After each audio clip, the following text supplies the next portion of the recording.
Halo SN, selamat datang kembali di channel ini. Video kali ini kita membahas terkait dengan tahapan pengangkatan honorer R2 dan R3 menjadi P3K per waktu. Informasi selengkapnya ditonton secara utuh video ini agar rekan-rekan sekalian bisa menerima informasi secara lengkap. Sebelum kita membahas hal itu, kepada rekan-rekan yang baru pertama kali menemukan channel ini, ayo tekan tombol subscribe dan nyalakan tombol lonceng untuk terus mendapatkan informasi terkini atau perkembangan terkini pengangkatan honorer menjadi P3K per waktu.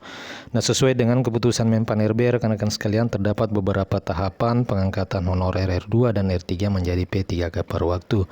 Tahapan yang pertama adalah usulan kebutuhan yang dilakukan oleh pejabat pembina kepegawaian kepada Kemenpan RB. Jadi Bupati, Wali Kota, Gubernur selaku pejabat pembina kepegawaian itu mengajukan rincian kebutuhan P3K per waktu kepada Menpan RB.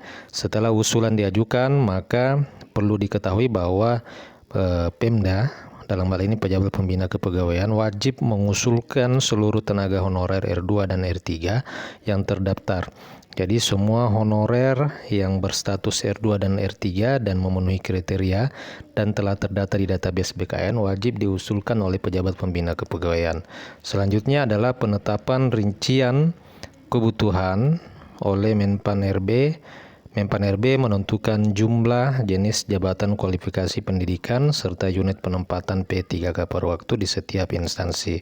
Kemudian yang keempat adalah penetapan detail formasi. Detail formasi ini berisi rincian kebutuhan P3K per waktu yang meliputi jenis jabatan, jumlah formasi, kualifikasi pendidikan, dan lokasi penempatan.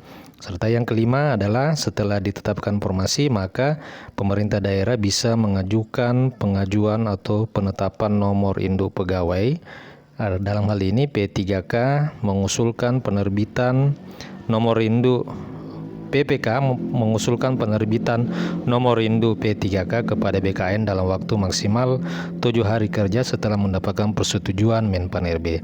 Jadi ini berita yang menggembirakan rekan-rekan sekalian, oleh karena P3K per waktu juga akan mendapatkan nomor induk pegawai. Ini artinya kepastian atau kekuatan status dari P3K per waktu itu tidak ada bedanya dengan P3K per waktu maupun PNS selaku aparatur sipil negara. Ini yang cukup menggembirakan rekan-rekan sekalian, meskipun namanya P3K per waktu akan tetapi juga mendapatkan nomor induk pegawai sebagaimana didapatkan oleh P3K per waktu maupun pegawai negeri sipil. Nah, setelah pengajuan nomor induk, tentu tahapan selanjutnya adalah penetapan nomor induk dan selanjutnya adalah penetapan SK pengangkatan, ya, TMT pengangkatan yang akan diterbitkan oleh masing-masing instansi atau pejabat pembina kepegawaian.